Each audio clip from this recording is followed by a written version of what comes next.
قرآن نے اصول دیا لا اکراہ فی الدین، دین قبول کروانے میں کوئی جبر نہیں ہے۔ اس آیت کا ایک صحیح مفہوم ہے اور ایک غلط مفہوم ہے۔ صحیح مفہوم یہ ہے کہ اگر کوئی شخص غیر مسلم ہے تو آپ اس کو زبردستی جبر کر کے گن پوائنٹ پہ آپ اس کو بلیک میل کر کے کسی جبر کے ذریعے سے آپ اس کو کلمہ نہیں پڑھوا سکتے۔ اسلام کی دعوت دے سکتے ہیں، اس کے سوالات کے جوابات پیش کر سکتے ہیں، لیکن اس کو زبردستی جبرن، جبکہ اس کا دل اسلام کو نہیں مانتا، آپ زبردستی کلمہ پڑھ کے مسلمان نہیں بنوا سکتے۔ لا اکراہ فی الدین، دین کے اندر داخل کرنے میں جبر نہیں ہے۔ یہ اس آیت کا صحیح مفہوم ہے۔ اس سے یہ ثابت ہوا کہ جو شخص اپنی خوشی سے اسلام قبول کر لے گا، مسلمان گھرانے میں پیدا ہوا، بالغ ہونے کے بعد اسلام کو ہی اس نے اختیار کیے رکھا، تو یہ تو مسلمان ہو چکا ہے۔ یہ اسلام کو چھوڑے گا تو اس کا حکم اور ہوگا۔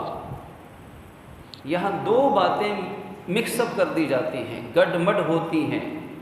ایک بات یہ ہے کہ کسی غیر مسلم کو، جو پہلے سے غیر مسلم ہے، اس کو زبردستی مسلمان نہیں بنا سکتے۔ دوسری بات یہ ہے کہ جس نے اسلام ایک مرتبہ قبول کر لیا، اپنی خوشی سے قبول کیا بغیر جبر کے، یا مسلمان کے گھرانے میں پیدا ہوا اور عقل شعور آنے کے بعد وہ مسلمان ہی رہا، یعنی اس نے بھی بخوشی اسلام قبول کیا، یہ اگر اسلام چھوڑے گا اور یہ کہے کہ میں مرتد ہوتا ہوں معاذ اللہ، لا اکراہ فی الدین، دین میں تو کوئی جبر نہیں، تو مسلمان تھا، مجھے ہندو ہونے دو، سکھ ہونے دو، عیسائی بننے دو، اور آیت کے طور پر پیش کرتا ہے کہ لا اکراہ فی الدین، تو یہ غلط تفسیر ہے، غلط مطلب ہے۔ صرف غلط تفسیر نہیں، قرآن میں تحریف ہے۔ یہاں بات اس شخص کی ہو رہی ہے کہ جس نے ابھی اسلام قبول نہیں کیا۔ انصاریوں کی جو صحابہ مسلمان، ان کی اولاد میں پہلے سے اسلام، حضور کے ہجرت سے پہلے جنہوں نے یہودیت قبول کر لی تھی، تو ان کو نہیں روکا جا سکتا۔ اور دوسرے اہم بات اس آیت کے حوالے سے ہے کہ اسلام، جس نے اسلام قبول کر لیا، اسلام قبول کرنے کا مطلب صرف یہ نہیں ہے کہ میں کلمہ پڑھتا ہوں لا الہ الا اللہ محمد الرسول اللہ، صرف اللہ اور اس کے رسول کو میں پر ایمان لاتا ہوں، صرف یہ مطلب نہیں ہے۔ اس کلمے کو پڑھنے سے، مسلمان ہونے سے، اس کا مطلب یہ نکلے گا کہ میں اللہ کے اور رسول کے سارے احکامات کو قبول کرتا ہوں، جو انہوں نے حکم دیا سر آنکھوں پر، میں اسے مانتا ہوں۔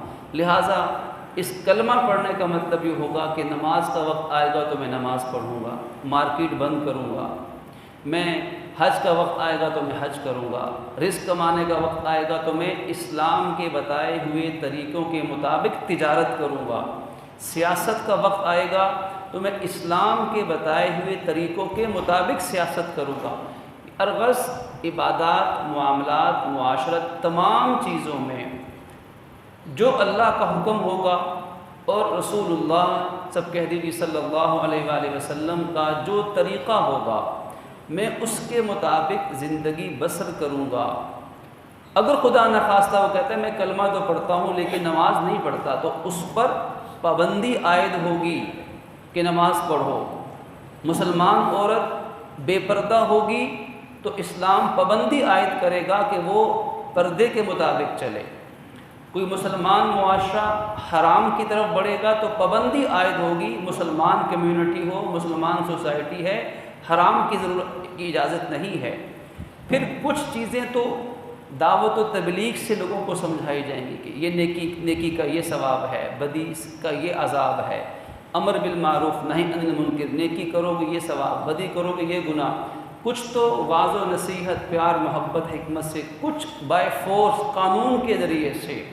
حکومت اور ریاست کا فرض ہوگا کہ وہ اسلامی معاشرے میں، اسلامی حکومت میں اسلامی احکامات کو امپلیمنٹ کروائے اور قوت اور طاقت کے ذریعے سے کروائے۔